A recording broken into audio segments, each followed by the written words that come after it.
ಇಲ್ಲಿ ಹಾಸನ ಜಿಲ್ಲೆ ಎರಡೇ, ಕಾಂಗ್ರೆಸ್ JDS. ಇಲ್ಲಿ ಬಿಜೆಪಿ ಅನ್ನೋದೆಲ್ಲ ಎರಡೇ ಇರೋದು ಪಾರ್ಟಿ. ದೇವೇಗೌಡರು ಇರೋದು ಪಾರ್ಟಿ. ಕೆಲವಣ್ಣಿಗೆ ಗೊತ್ತಿದೆ. ಒಟ್ಟು ಒಳನರಸೀಪುರ ಬೇರೆಯವ್ರದ್ದಲ್ಲ ಅಣ್ಣ. ದೇವೇಗೌಡರು ಬಿಟ್ರೆ ಕುಮಾರಣ್ಣ.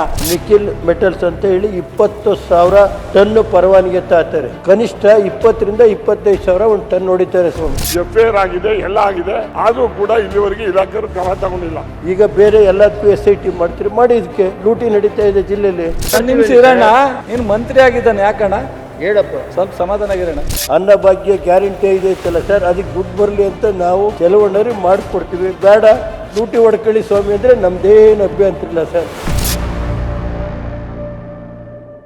ಈ ಹಳ್ಳಿ ಮೈಸೂರು ಹೋಬಳಿ ಕಲ್ಲೋರಡೆ ಬಾರೆ ಕಾವಲು ಅಂತೇಳಿ ಜನರಲ್ಲಿ ಕಾವಲು ಇರ್ತಕ್ಕಂಥದ್ದನ್ನ ಗ್ರಾನೇಟ್ಗೆ ಕೊಡ್ತಕ್ಕಂಥದ್ದೇ ತಪ್ಪು. ಅದು ದನಗಳು ಮೇಯಿಸೋದಕ್ಕೆ, ಜಾನುವಾರುಗಳು ಮೇಯಿಸೋದಕ್ಕೆ ಬಿಟ್ಕೊಂಡಿರ್ತಾರೆ. ಹಿಂದಿನ ಗುತ್ತಿಗೆನ ಮಾಡಿಕೊಂಡು ಅವರು 18-19ನೇ ಸಾಲಿನಲ್ಲಿ ಇಲಾಖೆಯವರು ದಂಡ ವಿಧಿಸಿರ್ತಾರೆ.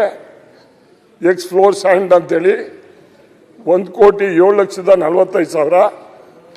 ಅವರು ಪಾವತಿ ಮಾಡಿರೋದು ಕೇವಲ 55 ಲಕ್ಷ ಮಾತ್ರ. ಇನ್ನೊಂದು ನೆಕ್ ಮೆಟಲ್ಸ್ ಅಂತೇಳಿ ಅವರು 1,73,12,000 ಕಟ್ಟಿರೋದು ಬರೀ 84,000. ಅವ್ರದ್ದೇ ರಿಪೋರ್ಟ್ ಇದು. ಈ ಸರ್ಕಾರದವರು ಈ ರೀತಿ ಹಣವನ್ನು ಕಟ್ಸ್ಕೊಳ್ತಾನೆ ಮತ್ತೆ ಅವ್ರಿಗೆ ಕ್ರಷರ್ ಮಾಡೋದಕ್ಕೆ ಎಂಸ್ಯಾಂಡು ಮತ್ತೆ ಜಲ್ಲಿ ತೆಗೆಯೋದಕ್ಕೆ ಕೊಟ್ಟಿರ್ತಕ್ಕಂಥದ್ದು ಕಾನೂನು ಬಾಹಿರ. ಅವರ ಕೂಡಲೇ ಅವ್ರ ಹತ್ರ ಹಣವನ್ನು ಕಟ್ಟಿಸಿ ಈ ಗುತ್ತಿಗೆನ ಅದು ಬ್ಯಾನ್ ಮಾಡಬೇಕು. ಸಾರ್ವಜನಿಕರಿಗೂ ಕೂಡ ತೊಂದರೆ ಆಗಿದೆ. ಅಲ್ಲಿ ಹಳ್ಳಿಗಳಿಗೂ ಕೂಡ ಕಂಪ್ಲೇಂಟ್ ಕೊಟ್ಟಿದ್ದಾರೆ. FIR ಆಗಿದೆ, ಎಲ್ಲ ಆಗಿದೆ. ಆದರೂ ಕೂಡ ಇಲ್ಲಿವರೆಗೆ ಇಲಾಖೆಯವರು ಕ್ರಮ ತಗೊಂಡಿಲ್ಲ. ಅದಕ್ಕೆ ಉತ್ತರವನ್ನು ನಾವು ತಮ್ಮಿಂದ ಬಯಸ್ತೀವಿ ಸ್ವಾಮಿ. ಮಾನ್ಯ ಅಧ್ಯಕ್ಷರೇ, ಮಾತಾಡಿ ಸರ್, ಮಾತಾಡಿ. ಮಾನ್ಯ ಸಭಾಧ್ಯಕ್ಷರೇ, ನಾವಲ್ಲ, ಇಲಾಖೆಯೇ ಪೊಲೀಸ್ ಅವರೇ ಕಂಪ್ಲೇಂಟ್ ಕೊಟ್ಟಿದ್ದಾರೆ. 970 ಲೋಡು ಟಿಪ್ಪರ್ಸು. ಚಲುವರಾಜ ಸ್ವಾಮಿ ಸಾಹೇಬ್ರೆ, 970 ಲೋಡು ಇಲ್ಲಿ ನೋಡಿ, ಇಲ್ಲೇ ಇದೆ. FIR ಕಾಪಿ ಇದೆ. ಈ ಕಾಂಟ್ರಾಕ್ಟ್ ಏನು ಮಾಡ್ತಾನೆ, ಒಬ್ಬ ಡ್ರೈವರ್ ಮೇಲೆ ಕೊಡ್ತಾನೆ. ಬೇಕು ಅಂತ ಒಬ್ಬ ನಿರಪರಾಧ ಅವನು ಹೊಡೆದಿರೋ ಕೆಲಸಕ್ಕೆ ಹಿಡಿದ್ರಲ್ಲ ಅಂತ. ಇದು ಒಂದು ದಿನಕ್ಕೆ 100 ರಿಂದ 150 ಲೋಡ್ ಹೋಗ್ತಾ ಇದೆ. ಇಲ್ಲಿ ನೋಡಿ, ಇಲ್ಲಿ 7-8 ಕ್ರಷರ್ಸ್ ಇದೆ. 8 ಕ್ರಷರ್ಸಿಂದ ಪರ್ಮಿಟೇ ಇಲ್ಲ, ರಾಯಲ್ಟಿ ಹೋಗ್ತಾ ಇದೆ. ಇವರು 20,000 ಟನ್ನು ಅಂತಾರೆ. ಒಂದು ಉದಾಹರಣೆಗೆ ಹೇಳೋದಾದರೆ, ಒಂದು ವರ್ಷದಲ್ಲಿ ನೀವು ಕೊಟ್ಟಿರೋ ಉತ್ತರದಲ್ಲೇ ಯಾರು ನಿಮ್ಮ ನಿಖಿಲ್ ಮೆಟಲ್ಸ್ ಅಂತ ಹೇಳಿ 20,000 ಟನ್ನು ಪರವಾನಗಿ ತಾತಾರೆ. ಇದು MR ರವಿಕುಮಾರ್ ಬರೀ 7,000, ಇನ್ನು 13,000 ಟನ್ನು ಪರ್ಮಿಟೇ ಇಲ್ಲ. ಅದೇ ರೀತಿ ಅವರು ಒಂದೇ ಮನೆ ಪೂರ್ತಿ ಮಂಜಣ್ಣ ಹೇಳ್ತಾ ಇರೋದು ಅವ್ರ ಕಾನ್ಸ್ಟಿಟ್ಯೂನ್ಸಿನಲ್ಲೇ. ಒಂದೇ ಮನೆ, ರೋಡ್ಗಳೊಂದು ಉಳಿತಾ ಇಲ್ಲ ನಮ್ಮಲ್ಲಿ. ಆಮೇಲೆ ಅಲ್ಲಿಂದ ಬಂದರೆ ಜಗದೀಶ್ ಲೇಟ್ ಅಣ್ಣೇಗೌಡ, ಅವನು ತಮ್ಮ, ಅವನದೇನು ಬರೀ 5,000 ಟನ್ನು. 5,000 ಟನ್ನು ಅಂತ ಅಂದರೆ ಇಲ್ಲಿ ಅಲ್ಲಿ 5,000 ಟನ್ನು ಅಂತಾರೆ ಚಲುವರಾಜ ಸ್ವಾಮಿ. ಅವ್ರು ಕೊಟ್ಟರೆ ರಿಪ್ಲೈ, ನಾವಲ್ಲ. ಇಲ್ಲಿ ಕನಿಷ್ಠ 20,000 ರಿಂದ 25,000 ಒಂದು ಟನ್ ಹೊಡಿತಾರೆ ಸ್ವಾಮಿ. ಇದು ಜಿಲ್ಲೆ ಒಳಗೇನೆ ನಿರಂತರವಾಗಿ ಇದಾಗಿದೆ. ಡಿಮುಡ್ ಫಾರೆಸ್ಟಲ್ಲಿ ಹೊಡಿತಾವ್ರೆ, ಲೂಟಿ ನಡೀತಾ ಇದೆ. ಯಾರು ಕೇಳೋರಿಲ್ಲ, ಹೇಳೋರಿಲ್ಲ. ರಾಯಲ್ಟಿ ಒಂದು ಕಡೆ, ಆಮೇಲೆ ಒಬ್ಬ ಅಧಿಕಾರಿ ಈಗ ಡೆಪ್ಯುಟೇಷನ್ ಬಂದವರು ಯಾರೋ ವೆಂಕಟೇಶ್ ಅಂತ ಹೇಳಿ, ಅವನೇ ನಿಂತ್ಕೊಂಡು ಹೊಡಿಸ್ತಾವ್ರೆ. ನಮ್ಮದೇನಿಲ್ಲ, ರಾಯಲ್ಟಿ ಬರಲಿ, ಸರ್ಕಾರಕ್ಕೆ ನೀವು ದುಡ್ಡಿಲ್ಲ, ಅನ್ನಭಾಗ್ಯ ಗ್ಯಾರಂಟಿ ಐತಲ್ಲ ಸರ್, ಅದಕ್ಕೆ ದುಡ್ಡು ಬರಲಿ ಅಂತ ನಾವು ಕೆಲವೊಂದರಿಗೆ ಮಾಡಿಕೊಡ್ತೀವಿ. ಬೇಡ ಲೂಟಿ ಹೊಡ್ಕೊಳ್ಳಿ ಸ್ವಾಮಿ ಅಂದರೆ ನಮ್ಮದೇನು ಅಭ್ಯಂತರ ಇಲ್ಲ ಸರ್. ಇದು ಈ ಥರ ಇದೆ. 8 ಕ್ರಷರ್ಗಳು ಕಾನೂನು ಬಾಹಿರವಾಗಿ. ಆಮೇಲೆ ಪರಿಶಿಷ್ಟ ಸಮಾಜ ಜಮೀನವಲ್ಲ, ಅವನು ಬಿಡ್ತಾ ಇಲ್ಲ, ಅಲ್ಲೂ ಹೊಡೆಯೋದು. ಇದೇ ಇಲ್ಲ ಜಾಗದ್ದು, ಆ ಜಾಗದಲ್ಲೆಲ್ಲ ದಬ್ಬಾಳಿಕೆ ಮಾಡೋದು. ಶ್ರೀಮಠದ ಕಾವಲು ಯಾವುದು ಬಿಡ್ತಾ ಇಲ್ಲ. ಈಗ ಮತ್ತಿನ್ನೊಂದು ಪರ್ಮಿಟ್ ಕೊಡೋಕೆ ಹೊರಟಿದ್ದಾರೆ. BJP ಗೌರ್ಮೆಂಟ್ ಬಂದರೆ BJP ಪರ ಇರ್ತಾರೆ, ಕಾಂಗ್ರೆಸ್ ಗೌರ್ಮೆಂಟ್ ಬಂದರೆ ಕಾಂಗ್ರೆಸ್ ಪರ ಇರ್ತಾರೆ. ಈ ಪರಿಸ್ಥಿತಿ ನಮ್ಮ JDS ಇಲ್ಲ. ನಮ್ಮ ಹತ್ರ ಇವರು ಇಲ್ಲಿ ಹಾಸನ ಜಿಲ್ಲೆ ಎರಡೇ, ಕಾಂಗ್ರೆಸ್ಸು JDS. ಇಲ್ಲಿ BJP ಅನ್ನೋದೆಲ್ಲ ಎರಡೇ ಇರೋದು ಪಾರ್ಟಿ. ದೇವೇಗೌಡರು ಇರೋದು ಪಾರ್ಟಿ. ಚಳವಳಿಗೆ ಗೊತ್ತಿದೆ. ನಾನು ಹೇಳೋದು ನಿರ್ದಾಕ್ಷಿಣ್ಯವಾಗಿ ಕ್ರಮ ತಗೋತೀವಿ ಅಂತ ಹೇಳಿ. ಇಲ್ಲ ಬೇಡ ಲೂಟಿ ಮಾಡಲಿ ಅಂದರೆ ನಮ್ಮದೇನು ಅಭ್ಯಂತರ ಇಲ್ಲ. ಅಧಿಕಾರಿಗಳು ಸೇರಿ ಈ ಜಿಲ್ಲೆಯಲ್ಲಿ ಲೂಟಿ ಮಾಡ್ತಾವ್ರಲ್ಲ ಸ್ವಾಮಿ, ಈಗಾಗಲೇ ಫಾರೆಸ್ಟ್ ಇಲಾಖೆಯೇ ಕೇಸ್ ಹಾಕ್ಯಾರ, ಡಿಮ್ಡ್ ಫಾರೆಸ್ಟ್ ಅಂತ.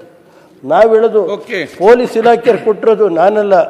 ಆಮೇಲೆ ಪೊಲೀಸ್ನವ್ರು ಬರೀತಾ ಇದ್ದಾರೆ, ನಿಮ್ಮ ಹಿರಿಯ ಭೂವಿಜ್ಞಾನಿಗಳು 16/11/25 ಈ ಥರ ಸುಮಾರು 970 ಟಿಪ್ಪರ್ ಅಂದರೆ ಒಂದು ಟಿಪ್ಪರಲ್ಲಿ 25 ಟನ್ ಇರುತ್ತೆ. 970 ಅಂದರೆ ಎಷ್ಟಾಯಿತು? ಕನಿಷ್ಠ 2000 ಟನ್. ಇಲ್ಲಿ ನೋಡಿ, ನಾನು ಬರೆದಿರೋದೆಲ್ಲ ಪೊಲೀಸ್ ಇಲಾಖೆಯವರು ಇಷ್ಟಿದೆ, ಏನಿದೆ ಡೀಟೇಲ್ ಕೊಡಿ ಅಂತ ಬರೆದಿದ್ದಾರೆ. ಸಮಗ್ರವಾಗಿ ತನಿಖೆ ನಡೆಸಬೇಕು.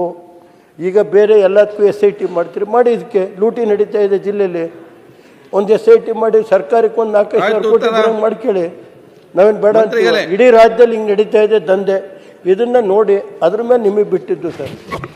ಮಾನ್ಯ ಅಧ್ಯಕ್ಷರೇ, ನಮ್ಮ ಮಾಜಿ ಸಚಿವರು, ಹಿರಿಯ ನಾಯಕರು ರೇವಣ್ಣವರು, ಮಂಜು ಅವರಿಬ್ಬರು ಈ ವಿಚಾರದಲ್ಲಿ ಗಮನ ಸೆಳೆದಿದ್ದಾರೆ. ನನಗೆ ಒಂದು ಆಶ್ಚರ್ಯ, 94ರಿಂದ ಇಲ್ಲಿವರೆಗೂ ಸುದೀರ್ಘವಾಗಿ ನಮ್ಮ ರೇವಣ್ಣ ಸಾಹೇಬ್ರೆ ಅಲ್ಲಿ ಶಾಸಕರು, ಆಮೇಲೆ ಯಾವ ಸರ್ಕಾರ ಬಂದರೂ ಅವರೇ ಜಿಲ್ಲಾ ಉಸ್ತುವಾರಿ ಸಚಿವರು ಬೇರೆ, ಅದರಲ್ಲೇನು ನೋ ಡೌಟ್. ಈಗೇನಾರ ಸಣ್ಣ ಪುಟ್ಟ ಗೊತ್ತಿಲ್ಲ ಇನ್ವಾಲ್ವ್ ಆಗ್ತಾರೋ ಇಲ್ವೋ, ಇಲ್ಲಿವರೆಗೆ ಅಂತ ಒಪ್ತಿಯಲ್ಲಪ್ಪ. ಹಾಂ, ಅವರು ಒಪ್ಪಿದ್ರು, ಅವರ ಸಭಾನಾಯಕರು ಇಲ್ಲಿವರೆಗೆ ಸಚಿವರು.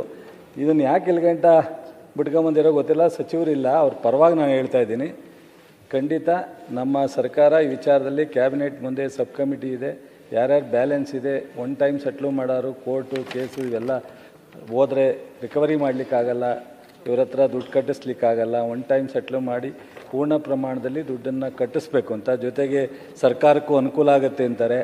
ಒಂದು ಸೆಟ್ಲ್ಮೆಂಟ್ ಮಾಡೋದಿಲ್ಲ, ನಾನು ಸುಮ್ಮನೆ ಸೆಟ್ಲ್ಮೆಂಟ್ ಮಾಡಕ್ ಹೋಗ್ಬೇಡಿ, ಹೇಳ್ತೀನಿ. ರಾಜ್ಯದಲ್ಲೆಲ್ಲ ಹೇಳಿದ್ರಲ್ಲ, ರಾಜ್ಯದಲ್ಲೆಲ್ಲ ಈ ಥರ ಇದೆ. ಇಲ್ಲಿ ಇವ್ರು ಪರ್ಟಿಕ್ಯುಲರ್ ಆಗಿ ಏನು ಬಾಕಿ ಬರಬೇಕು ಅದನ್ನು ನಾವು ವಸೂಲಿ ಮಾಡ್ತೀವಿ, ಅದರಲ್ಲಿ ಎಣ್ಣೆ ಮಾತಿಲ್ಲ, ವಸೂಲಿ.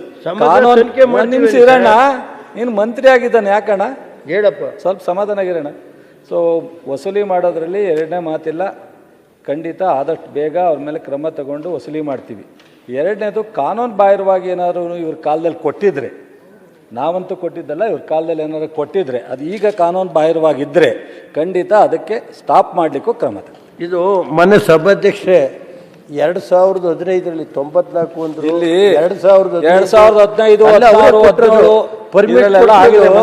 2015 ಹೋಗ್ಲಿಲ್ಲ, ಮಂಜೂರಾತಿ ಮಾಡಿರೋದು ಅವ್ರ ಕಾಲದಲ್ಲೇ. ಕಾಂಗ್ರೆಸ್ ಪಕ್ಷ ಈಗ ನಿಮ್ ಕಾಲದಲ್ಲಿ ಕೊಟ್ಟಿದ್ದೀರೋ ಬೇರೆಯವ್ರ ಕಾಲದಲ್ಲಿ ಕೊಟ್ಟಿದ್ದೀರೋ, ನನಗೆ ಒಟ್ಟು ಒಳನರಸೀಪುರ ಬೇರೆಯವ್ರದ್ದಲ್ಲ ಅಣ್ಣ. ದೇವೇಗೌಡರು ಬಿಟ್ರೆ ಕುಮಾರಣ್ಣ, ಇದು ಎಂಥದ್ದು ರೇವಣ್ಣ. ಈಗ ಬಿಟ್ಟು ಯಾರ್ದಾರ ಇದೆಯಾ ಅಂತ ಹೇಳಕ್ ಆಗಲ್ಲ. ಒಳನರಸೀಪುರನ ಅದು ಯಾರ ಕಾಲದಲ್ಲಾರ ಕೊಟ್ಟಿರ್ಲಿ, ನೀವು MLA ಇದ್ರಿ. ಸೊ ದೇವೇಗೌಡರು ಸಾಹೇಬರು ಹಿಂದೆ ಇದ್ರು, ನೀಗಿದೀಯಾ ಅಲ್ವಾ, ಇರೋ ಸತ್ಯ. ಕ್ರಮ ತಗ ಅಂತ ಹೇಳಿದೀರಾ, ಖಂಡಿತ ಕ್ರಮ ತಗ. ಮಂಜಣ್ಣರ್ ಮಾನ್ಯ ಸಭಾಧ್ಯಕ್ಷರೇ, ಇದು ಮಂಜಣ್ಣರ್ ಕಾನ್ಸ್ಟಿಟ್ಯೂನ್ಸಿ, ಹಳ್ಳಿ ಮೈಸೂರು ಹೋಬಳಿ. ಮೈಸೂರು ನಿಮ್ಗೆ ಬತ್ತಿತ್ತಲ್ರಿ, ಈಗ ಅಲ್ಲಿ ಮೈಸೂರು ಅವ್ರಿಗೆ ಹೋಗಿದೆ. ನಾನು ನಿಮ್ಮೂರ್ ಪಕ್ಕದಲ್ಲಿ ಅಲ್ವಾ, 2008ರಿಂದನೇ ಆಯ್ತು, ಏನಾರ ಆಗಲಿ ಮಾಡೋಣಪ್ಪ.